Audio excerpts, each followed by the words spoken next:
Firstly, thank you, sir, for coming over here and giving your valuable insights to our students.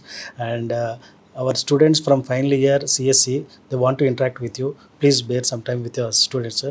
Okay, thank you. First of all, I also want to thank for the opportunity given to interact with the students from such a reputed university. Yes, thank you. So, the first question from our side: what are the key skills and competitive skills that HCL is going to look after from a fresher? Yeah. So typically the campus fresher hiring has got a standard assessment method. The first is basically on the technical skill, the basic technical skill. Typically the programming language, your software design capability, that will be the first one. There are assessment methods. The second is about the other communication, other soft skills.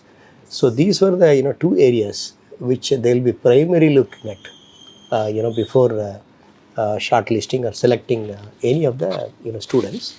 Additionally, definitely your academic credentials will be the basis for even entry criteria. So good academic credentials starting from even 10th standard to your 12th standard to your graduation, there is a minimum requirement from HCL, right? Sir, but presently, if we see in our colleges, in our daily scenarios, the syllabus was like from many years. The syllabus is same. They were teaching the very own basics like C, HTML, CSS, and we are seeing the rapid growth of technologies in all the industries.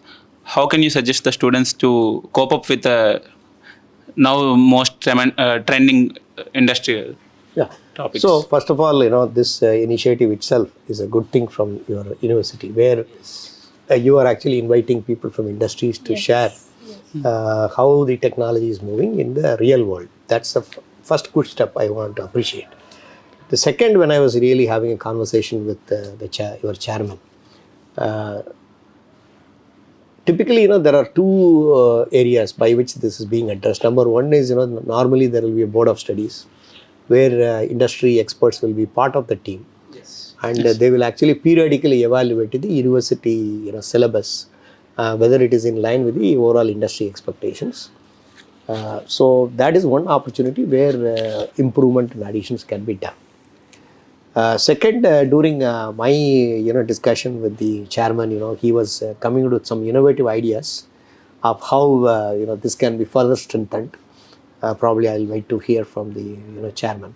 So I really appreciate the visionary thinking of your chairman in how they really want to achieve your objective. I'm very happy to hear the same question which was already answered 2-3 hours back by the chairman himself. So it's a wonderful thing. So there is a lot of intention on the leadership from this university to really match the industry expectations. I don't want to disclose that because it is the chairman who should talk about it. Right. Sir, as we are students, many of the organizations have stepped forward to do the internship, to give an opportunity to the students with a name called internship. As an industry expert, what accordingly to you would the internship, how would you define as an internship or the real world projects to the students, sir?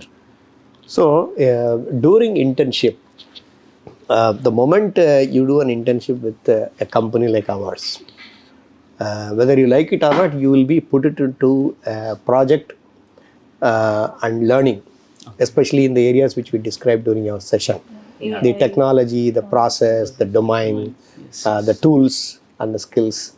So all the areas will be matching to the industry expectations today. You will get an opportunity. Okay. So when you are doing something on your own without any intervention from industries, maybe there will be some limitation, or you will have very myopic view of what is real. Maybe you will be guided more by your curriculum. Yeah. Whereas when you do an internship with a company, whether it is the company which has selected you or even any other company, you will be actually picking up real world problems that really prepares you well to really do well as soon as you really join the company. Okay. So, Yeah. Sir, coming to your contribution to HCL, what are some of the most significant innovations that you are involved in HCL? So, as a, I actually joined as an R&D engineer in HCL, HCL manufacturing division. So, where I was instrumental in releasing some of the new products. So, we actually introduced a product called Thin Client. So, that is what I really, take pride as a first thing. Then after spending about 13 years in the product company, I moved to the services division of HCL group, which is HCL Technologies Limited. Here we were working with global medical technology companies, where I was actually leading teams which were doing new product development and product sustaining engineering, involving multiple technologies.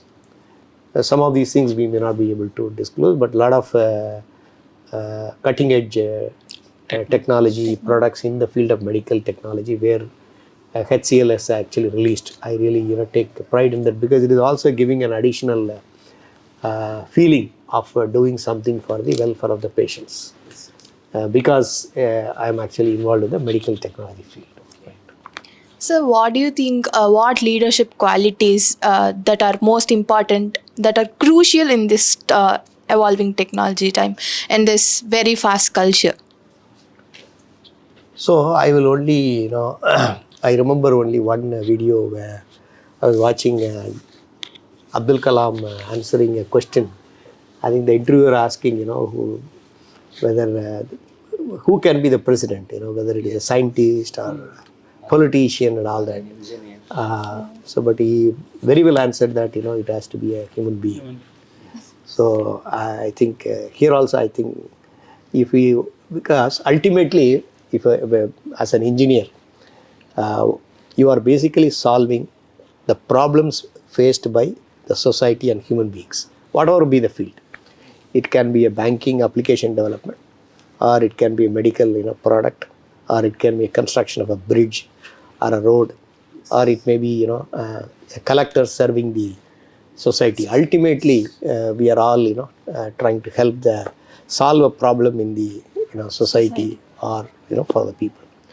So what is very important is the keeping an eye on the welfare of the people is very critical. Whatever you do, and everybody can exhibit this behavior in different manner. For example, if you are designing and developing a medical technology product, you actually always think that the product has to be absolutely safe. So you may be an engineer writing a small piece of a code in the product, but you should always have a feeling that, okay, I am actually designing or writing a software that goes into a medical product, maybe an infusion pump. So I should ensure that the quality is good. It doesn't give any kind of safety problems for the patient. It should not harm. So that's what. So he's an engineer. It is like a mason. A person may be putting one brick, but he is also having responsibility to construct a building that is very safe. Same thing is relevant for building a car or building a banking application software or a mobile application software for dealing with any of the.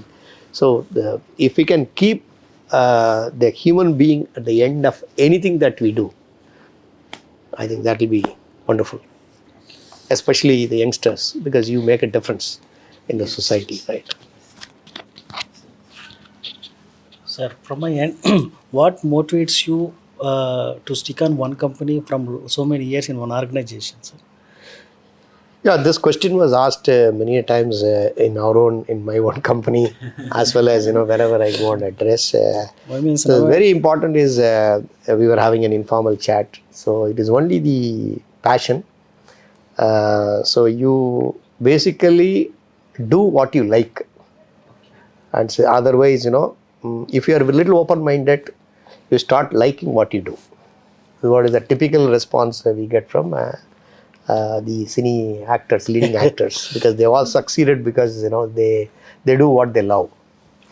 So I was very fortunate. I was a little open-minded as an engineer. Only thing, I had a passion for electronics.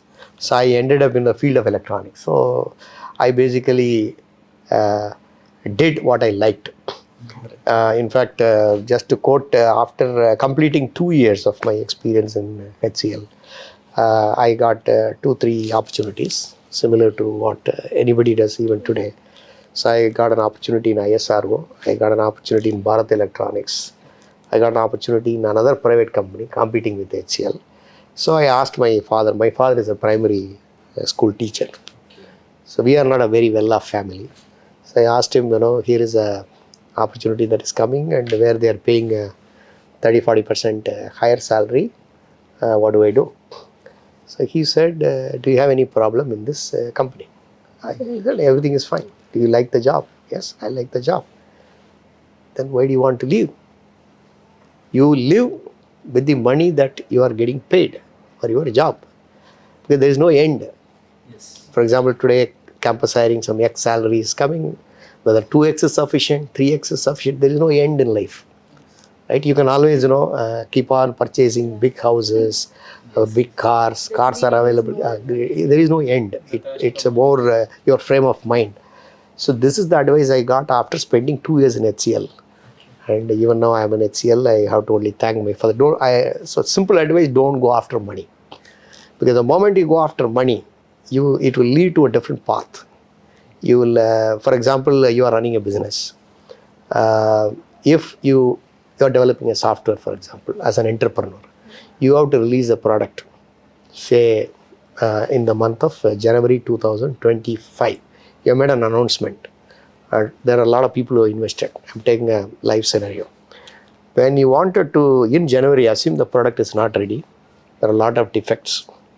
If you don't release the product, you will lose a lot of money. Yes. Of course. What decision you will take? See, this is the dilemma. You should not release the product. Rather, you lose the money.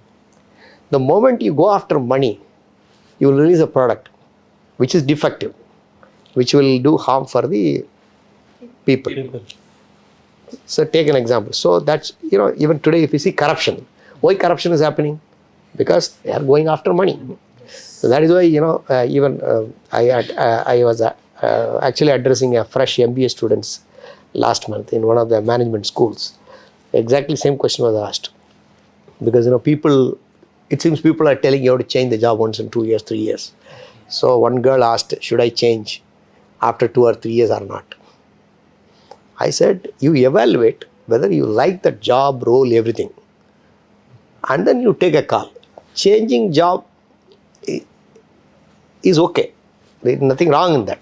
Only thing for what reason you are changing is what is important. As long as you change for, I don't like this job, I don't like this, it's okay. It should not be for, I'm getting 20% hike from this company.